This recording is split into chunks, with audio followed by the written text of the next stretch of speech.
recording now, I won't film you, don't worry. It's just about opinion.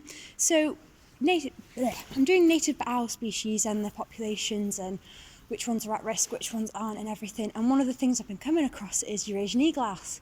So Eurasian eagle owls. People say they're not native because they've not existed in Britain naturally for like thousands and thousands of years, although they used to long time ago. But now that they've started coming back, flying back from over Asia, and some like captive ones have like got out and started like thriving again, there's like a whole debate on whether people think they're native or not. What's your opinion? I think if they're coming back in the wild, that they should be recognised as native, and that you should have to have them licensed and they attend. Yeah. Because at the moment you don't need any licenses with them at all. No. Okay. Apart from the public performance license. Of course. Okay, thank you. And depletion of barn owl populations. Barn owls have been like depleting in numbers, haven't they? Do you have any theories on what might be, like what you think some of the biggest problems might be? Yeah, but you're not going to like this because my opinion's different to a lot of people. Oh no, that's the thing. I need to compare opinions. Right. I've got 20 acres of my own. I planted all in trees.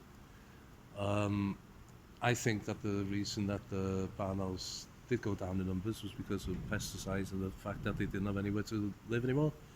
They're not barn owls, are they? They only took the barns over because they were empty. Yeah.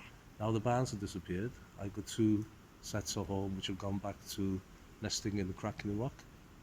So every single chick will be looking for a crack in the rock, won't it? So and in my area, I can guarantee you that the barn owls are up now.